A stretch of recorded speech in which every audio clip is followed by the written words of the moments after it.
2-3 రోజుల నుంచి ఒక నెల నుంచి కూడా ఈ రాష్ట్రంలో 17 మెడికల్ కాలేజీలు తెచ్చాం. అదేదో ప్రైవేటు పరం అయిపోతున్నాయని మీ అందరికీ చెప్తా ఉన్నాం. మెడికల్ కాలేజీలు ప్రైవేటు పరం అవ్వట్లేదు. మీరు 5 సంవత్సరాల్లో ఎంత ఖర్చు పెట్టారు, దానికి ఎంత అమౌంట్ కావాలి, ఇంకా ఎన్ని సంవత్సరాలు కడతారు, ఆ రాష్ట్ర ఆర్థిక పరిస్థితి దృష్టిలో పెట్టుకొని పీపీపీ మోడ్ అంటే అర్థం కాకపోతే అర్థమయ్యే విధంగా కూడా చెప్పాలి. 33 సంవత్సరాల తర్వాత యాజ్ టీజ్గా మళ్ళీ అది గవర్నమెంట్కే చెందుతుంది. అప్పటి వరకు ఈ 33 సంవత్సరాల పాటు అన్ని వసతులతో రాష్ట్ర వ్యాప్తంగా ఉన్నటువంటి ఏవైతే పీపీపీ మోడ్లో ఇవ్వాలని డిసైడ్ అయ్యారో ఈ రాష్ట్రంలో అద్భుతమైనటువంటి 6th అందించాలి పేద ప్రజలకు అని చెప్పేసి ఒక మంచి నిర్ణయం తీసుకున్నారు. ఇవాళ కూటమి చంద్రబాబు నాయుడు గారికి ప్రత్యేకంగా ధన్యవాదాలు. ఎందుకంటే ఇది ఒక 30 సంవత్సరాల పాటు అలాగ నడుపుకుంటూ వెళ్ళడం కంటే ఇవాళ మెరుగైన వైద్యం అందించాలి, అద్భుతమైన వైద్యం అందించాలి, పేదలు ఇబ్బంది పడకూడదు, పేదల కోసమే కట్టే ఈ కాలేజీలన్నీ కూడా పేదలకే ఉండాలని చెప్పేసి ఒక మంచి మనసుతో ఒక అద్భుతమైన నిర్ణయం తీసుకున్నారు. దాన్ని ఎందుకు వ్యతిరేకిస్తున్నారో అర్థం అవట్లేదు. మీకు రోడ్డు మీద రావడానికి ఏ అవకాశం లేదు కాబట్టి దీన్ని అడ్డుపెట్టుకుంటారు తప్ప అది ప్రైవేటు పరం చేసే పద్ధతి కాదు. మీరు ఇచ్చిన జీవోని ఏమైనా మార్చారా, లేకపోతే మీరు ఇచ్చిన సీట్లను మార్చారా? యాజ్ టీజ్గానే రన్ అవుతుంది తప్ప అమౌంట్ ఇంకొకటి పెడతారు, అభివృద్ధి జరుగుతుందని చెప్పేసి చెప్తుంటే ప్రైవేటు పరం చేసి ఏం మార్చారు? ప్రైవేటు పరం మీ జీవోలు ఏమైనా ఒకటి మార్చారు చూపించండి. జనాల్ని తప్పుదారి పట్టించడానికి ఒక దుర్మార్గమైనటువంటి ఆలోచనలు, దుర్మార్గమైన కుట్రలు చేసే పద్ధతి తప్ప ఆ జీవోలు ఏమైనా మార్పులు చేశారా? ఏమన్నా ఒక్కటైనా మార్పు జరిగిందా? ఎక్కడ ప్రైవేట్ పరం అయిపోయింది? ఇవాళ మనం కార్పొరేట్ వైద్యం అందించాలి, పెద్ద పెద్ద కార్పొరేట్ హాస్పిటల్ ఎంకరేజ్ చేస్తా ఉన్నాం. అదే పద్ధతిలో ఇది అవుతూ ఉంది. అంతేకాని గవర్నమెంట్ అండర్లో సెంట్రల్ గవర్నమెంట్ ఏదైతే నామ్స్ ఉన్నాయో మెడికల్ అంతా దేశవ్యాప్తంగా ఉన్నటువంటి మెడికల్ కాలేజీలు ఏవైతే ఉన్నాయో ఆ యొక్క నిర్ణయాలకు అనుకూలంగా గవర్నమెంట్ అండర్లో సిస్టమేటిక్గా జరగడానికి కొంత పెట్టుబడులు తీసుకోవడం తప్ప ఇది ఎక్కడా కూడా సీట్లు మార్చడం కానీ లేకపోతే ఇంకోటి చేయదు. 8,700 కోట్లు అవసరం. మీరు ఎంత ఖర్చు పెట్టారు, ఏ పొజిషన్లో ఉన్నాయి? 5 సంవత్సరాలు మీరు ఏం చేశారు? నిద్రపోతూ ఉన్నారు.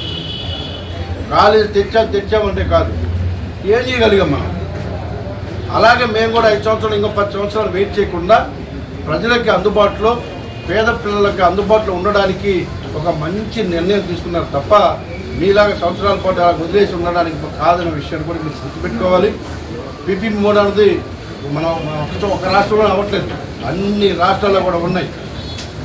ఒక సిస్టమేటిక్గా జరగడానికి, నిధుల కొరత లేకుండా ఉండడానికి, పేదలకు మెరుగైన వైద్యాన్ని అందించడానికి ఈ పద్ధతి ఉపయోగపడుతుందని చెప్పేసి ఒక మంచి నిర్ణయం తీసుకున్నారు తప్ప ఇది ప్రైవేటు వ్యక్తులకు ఇవ్వడం కానీ లేకపోతే ప్రైవేటు పరం చేయడం కానీ కాదన్న విషయాన్ని కూడా మీరు గుర్తుపెట్టుకోవాలి. అలాగే ఇంకోటి ఏదో చెప్తా ఉన్నారు, 5 సంవత్సరాల పాటు నువ్వు అక్కడ ఉండి ఏం చేసానో ఒక ఆత్మపరిచయం చేసుకోవాలి తప్ప ఏదో నేను అది చేస్తాను ఇది చేస్తానని చెప్తే 5 సంవత్సరాలు ఏమి పేకలేనివాడు ఇప్పుడేం దిగుతారని చెప్పేసి ప్రజలు నవ్వుకుంటా ఉన్నారు. అప్పుడు ఎందుకు గుర్తురాదు ఇవన్నీ? ఈ మీటింగ్లు ధర్నాలు ఏం చేస్తున్నారు?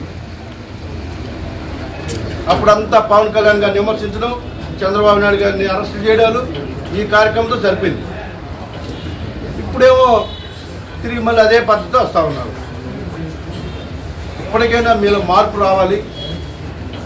ప్రజలకు అనుకూలంగా, ప్రజల అవసరాలకు అనుకూలంగా ప్రజలు గెలిపించారు కాబట్టి వాళ్ళకు అనుకూలంగానే ఉండాలని చెప్పేసి ఈ రాష్ట్ర ప్రజల యొక్క మనోభావాలకు అనుకూలంగానే ఇవాళ పరిపాలన చేస్తుంది తప్ప నీలాగా ఒక బిజినెస్ చేయలేదు. రాష్ట్రాన్ని అంతా ఒక యూనిట్గా తీసుకొని ఒక పెద్ద బిజినెస్ చేసి వేల కోట్లకి ఇవాళ సంపాదించి ఒక 100 మంది అరెస్ట్కి కారణమయ్యావు, ఎంతోమంది జీవితాలు పాటు చేశారు. ఇంకా అవినీతి గురించి మనం మాట్లాడితే ప్రజలు నవ్వుకునే పరిస్థితి ఉంది. ఇప్పటికైనా కొంత మార్పు రావాలి మీలో అని చెప్పేసి ప్రజలు కోరుకుంటా ఉన్నారు. ఈ అవినీతి అంటే జనాలు నవ్వుకునే పరిస్థితి. ఇంకో విషయం చెప్తా ఉన్నారు, ఏదో స్టీల్ ప్లాంట్ గురించి. 5 సంవత్సరాల పాటు ఉండి ఒకళ్ళే వేస్తారని భయపడి ఎవరన్నా స్టీల్ ప్లాంట్ గురించి ఇప్పుడే మాడద్దు అని చెప్పి మళ్ళీ స్టీల్ ప్లాంట్ 5 సంవత్సరాలు అయితే స్టీల్ ప్లాంట్ గురించి మాట్లాడుతున్నారు. అబ్బా, ఎంత ఆశ్చర్యంగా ఉందంటే, మేము ఎప్పుడన్నా స్టీల్ ప్లాంట్ గురించి మాట్లాడితే ఉద్యోగ చెలగొండ నిర్ణయం మనం ఏం చేయలేమనేవారు. ఇప్పుడేమో మళ్ళీ స్టీల్ ప్లాంట్కి మద్దతు ఇస్తారంటున్నారు. ప్రజలు నిన్ను చూసి నవ్వుకోకపోతే ఏమంటారు చెప్పండి. కూటమి అధికారంలోకి వచ్చిన తర్వాత రాష్ట్ర ప్రభుత్వం నుంచి వివిధ రూపాల్లో ఒక 2,600 కోట్లు ఇవ్వడం జరిగింది. 11,460 కోట్లు సెంట్రల్ గవర్నమెంట్ ఇచ్చి ఆర్థికంగా దాన్ని ఆదుకొని స్టీల్ ప్లాంట్ని దాన్ని కాపాడుకున్నది కూటమి ప్రభుత్వం. అది ఇటు బస్సులో కూడా ప్రైవేట్ పరం కాదు. మీరు ఏం చేయలేదు, కానీ ఎదుటి చేసిన వాళ్ళు కూడా విమర్శించే పరిస్థితి మీ దగ్గర ఉంది. ఇప్పటికైనా బుద్ధి తెచ్చుకొని 5 సంవత్సరాలు ఒక్కలో వేస్తారని చెప్పి ఎక్కడ కూడా మాట్లాడకుండా రాష్ట్ర వ్యాప్తంగా దొంగలాగా తిరుగుతూ ఆ విషయాన్ని పట్టించుకోకుండా ఇవాళ ఏమో స్టీల్ ప్లాంట్ గురించి మాట్లాడుతున్నాం. మనం ఒక్కరోజు మాట్లాడుంటే తెలిసేది మీకు. సో మనకున్న బొక్కలు ఎక్కడ బయటకు వస్తాయని చెప్పేసి భయపడి నోరు ఇప్పకుండా ఇవాళ మళ్ళీ ప్రతిపక్ష హోదా లేకపోయినా కూడా నేనే ప్రతిపక్ష నాయకులాగా నేనంతా నీ ఫీల్ అయిపోయి ఇలాంటి విమర్శలు చేస్తా ఉన్నాను. ఎవరు కూడా మీ మాట నమ్మే పరిస్థితి లేరు. ఎప్పుడో 89లో అనుకుంటా ప్రైవేటీకరణ పాలసీని సెంట్రల్ గవర్నమెంట్ తీసుకొచ్చింది. ఈ రాష్ట్రంలో దేశంలో ఎక్కడైనా సరే లాభాల్లో లేకుండా లాస్లో ఉన్నటువంటి కంపెనీలు అన్నింటినీ కూడా ప్రైవేటీకరణ చేయాలని చెప్పేసి అప్పట్లోనే ఒక జియో ఏదో తీసుకొచ్చారు. అది పార్లమెంట్లో ఇప్పుడు జరిగినా కూడా అలాంటి డిస్కషనే జరుగుతుంది. కానీ పొలిటికల్గా ఇక్కడ ఉన్నటువంటి రాష్ట్ర ప్రయోజనాలు దృష్టిలో పెట్టుకొని ప్రజల యొక్క అనుగుణంగా ఉండాలని చెప్పి ఇవాళ ముఖ్యమంత్రి గారు కానీ డిప్యూటీ సీఎం గారు కానీ లోకేష్ గారు అందరూ వెళ్ళి ప్రధానమంత్రి గారితో మాట్లాడి ఈ స్టీల్ ప్లాంట్ని కాపాడిన విషయం ఈ రాష్ట్ర ప్రజలు అందరికీ కూడా తెలుసు. స్టీల్ ప్లాంట్ ప్రైవేటీకరణ కాదు, ఈ రాష్ట్ర ప్రజల విశాఖపట్నం ప్రజల యొక్క ఆస్తి కాబట్టి దాన్ని మంచిగా మాట్లాడి పవన్ కళ్యాణ్ గారు కూడా పూర్తిగా మాట్లాడి దీన్ని కాపాడుకున్నాం. మళ్ళీ దాని గురించి ఎందుకు పదే చెప్తున్నాం? ఒక్కరోజు ఏమైనా చేయగలిగావా? ముఖ్యమంత్రి కూడా ఒకరోజు ఆలోచించావా? ఇవాళ రాజకీయ అవసరాల కోసం ప్రయోజనాల కోసం ఏదో మాట్లాడుతూ ఉన్నారు. మొన్న ఇచ్చారు ప్రజలు లక్షల మెజార్టీ, లక్షల్లో. ఈసారి లక్షల ద్వారా అందరూ దాటిపోయే విధంగా వస్తుంది. ఇప్పటికైనా తెచ్చుకోవాలి. చాలామంది ఏదో మాట్లాడుతున్నారు, నేను ఏదో సక్సెస్ అట. సేమ్ బ్యాచ్ రాష్ట్రంలో ఎక్కడికి వెళ్ళినా అదే బ్యాచ్ అవుతుంది, అదే సపోర్ట్ పడుతుంది. సక్సెస్ కాదు, ఇలాగుంటే ఉన్నాయి కూడా ఊడిపోతుందని చెప్తున్నారు ప్రజలు. మీరు తెలుసుకోవాలి. ఇప్పటికైనా ఏం సక్సెస్ అయింది? రాష్ట్రంలో ఎక్కడికి వెళ్ళినా అదే తప్పుడు పిల్లల బ్యాచ్ లాగా తిరుగుతూ ఉంటుంది, డబ్బు బ్యాచ్. ఆ బ్యాచ్ని చూసి సక్సెస్ అనుకుంటా ఉన్నారు. ఇది కరెక్ట్ కాదు. ఇప్పటికైనా కొద్దిగా మార్పు రావాలి. స్థానిక నాయకులన్నా మార్పు రావాలి. నాకు తెలిసి వాళ్ళందరికీ తెలుసు నెక్స్ట్ కూడా ఏం జరగబోతుందో. ఈ రాష్ట్ర ప్రజలు డిసైడ్ 15 సంవత్సరాల పాటు కూటమి ప్రభుత్వం ఉండాలి. ఈ రాష్ట్రం ఆర్థికంగా సామాజికంగా సంక్షేమ పరంగా అభివృద్ధి జరగాలి, ఖచ్చితంగా జరిగి తీరాలి అని చెప్పేసి రాష్ట్ర ప్రజలు డిసైడ్ అయిపోయి ఉన్నారు. వాళ్ళకు కూడా తెలుసు 5 సంవత్సరాలకు మారిస్తే గత ఆయన రాష్ట్రాన్ని దివాలా తీశాడు. ఇంకొకసారిగా వస్తే ఇంక రాష్ట్రంలో ఉండడానికి కూడా పరిస్థితులు లేవు. ఇప్పటికి కూడా పెట్టుబడిదారులు భయపడుతున్నారు.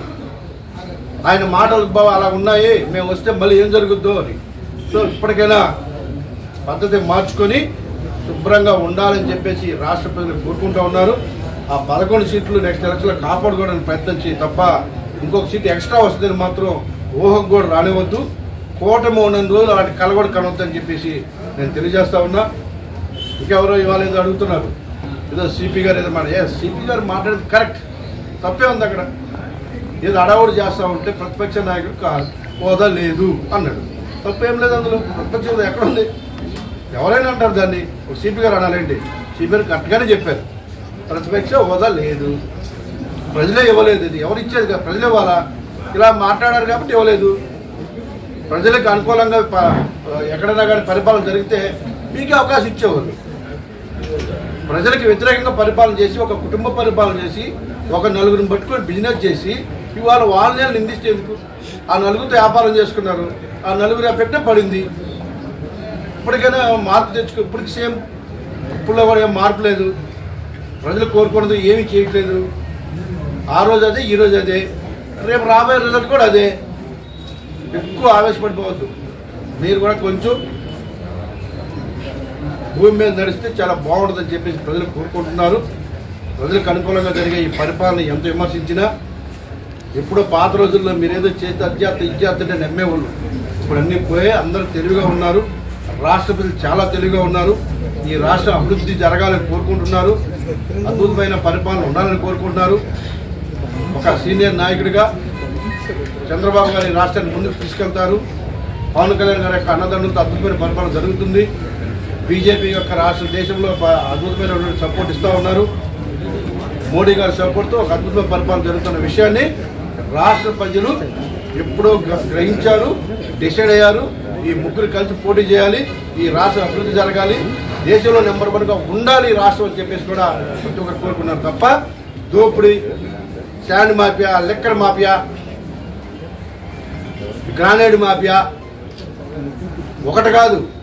ఆ మాఫియాలన్నీ పోయి ప్రశాంతంగా వ్యాపారాలు చేసుకుంటూ వ్యాపారస్తులు కానీ ఎంప్లాయీస్ కానీ ఈ రాష్ట్రంలో ఏమి లాభం పర్లేదు, ఆ దోపిడీదారుల నుంచి రక్షించారు. చాలా హ్యాపీగా ఉన్నామని చెప్పేసి ఇవాళ అద్భుతంగా హ్యాపీగా మా జీవితాలు మేము బతుకుతున్నామని చెప్పేసి చాలా హ్యాపీగా ఉన్నారు. మీ యొక్క దోపిడీ తట్టుకోలేక ఎంతోమంది రాష్ట్రంలో వెళ్ళిపోయిన పరిస్థితులు ఉన్నాయి. ఇక మీ పరిపాలన కానీ మిమ్మల్ని కానీ చూడాలని రాష్ట్ర ప్రజలు కోరుకోవట్లేదు. మీకు మీరు ఊహించుకోవద్దు. అదే ఇంకా సీఎం అంటే ఎక్కడ ప్రతిపక్ష హోదా అనుకోండి, బదిలాడండి ఎవరిని ప్రజలు. ప్రతిపక్ష హోదా ఇవ్వండి నెక్స్ట్ కైనా, ప్రతిపక్ష హోదా ఇవ్వండి నెక్స్ట్ ఎలక్షన్కైనా. సీఎం అంటే ఎక్కడ సీఎం? నేను మార్పు తెచ్చుకొని ఇప్పటికైనా అందరు గ్రహిస్తున్నారు కాబట్టి. సో ఈ యొక్క భూతత్వంలో చూపిస్తే ప్రజలు నమ్మే పరిస్థితి లేదు. పీపీపీ మోడ్ అంటే అందరికి తెలుసు. స్టీల్ ప్లాంట్ ఎవరు కాపాడారో తెలుసు.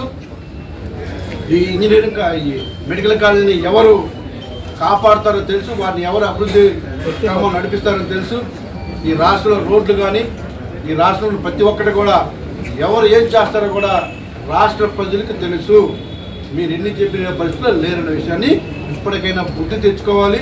నీ చుట్టూ ఉన్నటువంటి భజన బృందాన్ని కూడా మార్చుకొని రాష్ట్ర ప్రజలకు అనుకూలంగా ఉండాలని చెప్పేసి ఈ రాష్ట్ర ప్రజలు కోరుకుంటున్నారు.